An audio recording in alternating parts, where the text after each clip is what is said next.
कभी पढ़ो और समझो तो आंसुओं पे काबू जरूर रखना। रामायण का एक छोटा सा वृत्तांत है, उसे से शायद मैं आपको कुछ समझा सकूं। एक समय की बात है जब माता कौशल्या जी को सोते समय अपने महल की छत पर किसी के चलने की आहट सुनाई दी। नींद खुल गई तो पूछा कौन है। मालूम पड़ा श्रुतकीर्ति जी सबसे छोटी बहू शत्रुघ्न जी की पत्नी है। माता कौशल्या जी ने उन्हें नीचे बुलाया। श्रुतकीर्ति जी आई, चरणों में प्रणाम कर खड़ी हो गई। माता कौशल्या जी ने पूछा, श्रुति इतनी रात को अकेली छत पर क्या कर रही हो बेटी? क्या नींद नहीं आ रही? शत्रुघ्न कहाँ है? श्रुतकीर्ति की आंखें भर आई, माँ की छाती से लिपटी हुई गोद में सिमट गई। बोली, माँ उन्हें तो देखे हुए 13 वर्ष हो गए। उफ! कौशल्या जी का हृदय कांपता हुआ छटपटा गया। उन्होंने तुरंत आवाज़ लगाई, सेवक दौड़ आए। आधी रात में ही पालकी तैयार हुई। आज शत्रुघ्न जी की खोज होगी, ऐसा कहकर माँ चली। आपको मालूम है शत्रुघ्न जी कहाँ मिले? अयोध्या जी के जिस दरवाजे के बाहर भरत जी नंदीग्राम में तपस्वी होकर रहते हैं, उसी दरवाजे के भीतर एक पत्थर शिला है। उसी शिला पर अपनी बाह का तकिया बनाकर लेटे मिले। माँ सिरहाने बैठ गई। बालों में हाथ फिराया तो शत्रुघ्न जी ने आंखें खोली और बोले, माँ आप? ऐसा कहकर उठे और माँ के चरणों में गिरे और बोले, माँ आपने क्यों कष्ट किया? मुझे बुलवा लिया होता। माँ ने कहा, शत्रुघ्न यहाँ क्यों पड़े हो? शत्रुघ्न जी की रुलाई फूट पड़ी। बोले, माँ भैया राम जी पिताजी की आज्ञा से वन को चले गए। भैया लक्ष्मण जी उनके पीछे पीछे चले गए। भैया भरत जी भी नंदीग्राम में हैं। तो क्या ये महल, ये रथ, ये राजसी वस्त्र विधाता ने मेरे ही लिए बनाए हैं? माता कौशल्या जी निरुत्तर रह गई। देखो क्या है ये राम कथा, यह भोग की नहीं त्याग की कथा है। यहाँ पर त्याग ही प्रतियोगिता चल रही है और सभी प्रथम है, कोई पीछे नहीं रहा। चारों भाइयों का प्रेम और त्याग एक दूसरे के प्रति अद्भुत, अभिनव और अलौकिक है। रामायण जीवन जीने की सबसे उत्तम शिक्षा देती है। भगवान राम को 14 वर्ष का वनवास हुआ तो उनकी पत्नी सीता मैया ने भी सहर्ष वनवास स्वीकार कर लिया।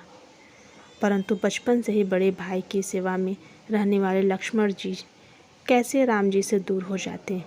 माता सुमित्रा तो उन्होंने आज्ञा ले ली थी वन जाने की, परंतु जब पत्नी उर्मिला के कक्ष की ओर बढ़ रहे थे तो सोच रहे थे कि माँ ने तो आज्ञा दे दी, परंतु उर्मिला को कैसे समझाऊंगा,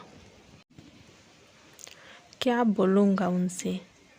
यही सोच विचार करके लक्ष्मण जी जैसे ही अपने कक्ष में पहुँचे तो देखा कि उर्मिला जी आरती का थाल लेके खड़ी थी और बोली, आप मेरी चिंता छोड़ प्रभु श्री राम की सेवा में वन को जाइए। मैं आपको नहीं रोकूंगी। मेरे कारण आपकी सेवा में कोई बाधा न आए, इसलिए साथ जाने की जिद भी नहीं करूंगी। लक्ष्मण जी को कहने में संकोच हो रहा था, परंतु उनके कुछ कहने से पहले ही उर्मिला जी ने उन्हें संकोच से बाहर निकाल दिया। वास्तव में यही पत्नी का धर्म है। पति संकोच में पड़े उससे पहले ही पत्नी उसके मन की बात जानकर उसे संकोच से बाहर कर दे। लक्ष्मण जी चले गए, परंतु 14 वर्ष तक उर्मिला ने एक तपस्विनी की भांति कठोर तप किया। वन में प्रभु श्री राम माता सीता की सेवा में लक्ष्मण जी कभी सोए नहीं, परंतु उर्मिला ने भी अपने महलों के द्वार कभी बंद नहीं किए और सारी रात जाग जाग कर उस दीपक की लौ को बुझने नहीं दिया। मेघनाद से युद्ध करते हुए जब लक्ष्मण जी को शक्ति लग जाती है और हनुमान जी उनके लिए संजीवनी का पर्वत लेके लौट रहे होते हैं, तो बीच में जब हनुमान जी अयोध्या के ऊपर से गुजर रहे थे तो भरत जी ने उन्हें राक्षस समझकर बाण मारते हैं और हनुमान जी गिर जाते हैं। तब भरत जी हनुमान जी से सारा वृत्तांत सुनाते हैं कि सीता जी को रावण हर ले गया, लक्ष्मण जी युद्ध में मूर्छित हो गए हैं। यह सुनते ही कौशल्या जी कहती हैं कि राम को कहना कि लक्ष्मण के बिना अयोध्या में पैर भी मत रखना, राम वन में ही रहें। माता सुमित्रा कहती हैं कि राम से कहना कि कोई बात नहीं, अभी शत्रुघ्न है, मैं उसे भेज दूंगी, मेरे दोनों पुत्र राम सेवा के लिए ही तो जन्मे हैं।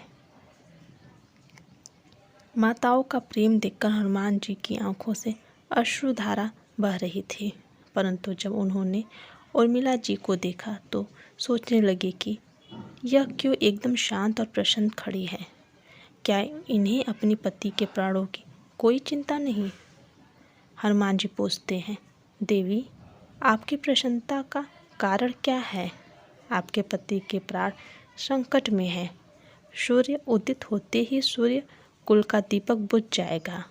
उर्मिला जी का उत्तर सुनकर तीनों लोकों का कोई भी प्राणी उनकी वंदना किए बिना नहीं रह पाएगा। उर्मिला बोली, मेरा दीपक संकट में नहीं है, वो बुझ ही नहीं सकता। रही सूर्योदय की बात, तो आप चाहे तो कुछ दिन अयोध्या में विश्राम कर लीजिए, क्योंकि आपके वहाँ पहुँचे बिना सूर्य उदित हो ही नहीं सकता। आपने कहा कि प्रभु श्री राम मेरे पति को अपनी गोद में लेकर बैठे हैं। जो योगेश्वर प्रभु श्री राम की गोदी में लेटा हो, काल उसे छू भी नहीं सकता। यह तो वो दोनों लीला कर रहे हैं। मेरे पति जब से बन गए हैं तब से सोए नहीं हैं। उन्होंने न सोने का प्रण लिया था, इसलिए वे थोड़ी देर विश्राम कर रहे हैं, और जब भगवान की गोद मिल गई तो थोड़ा विश्राम ज़्यादा हो गया। वे उठ जाएंगे, और शक्ति मेरे पति को लगी ही नहीं, शक्ति तो प्रभु श्री राम जी को लगी है। मेरे पति के हर श्वास में राम है, हर धड़कन में राम, उनके रोम रोम में राम है, उनके खून की बूंद बूंद में राम है। और जब उनके शरीर और आत्मा में ही सिर्फ राम है, तो शक्ति राम जी को ही लगी, दर्द राम जी को ही हो रहा होगा। इसलिए हनुमान जी अब निश्चिंत होके जाएं, सूर्य उदित नहीं होगा। जय श्री राम। धन्यवाद।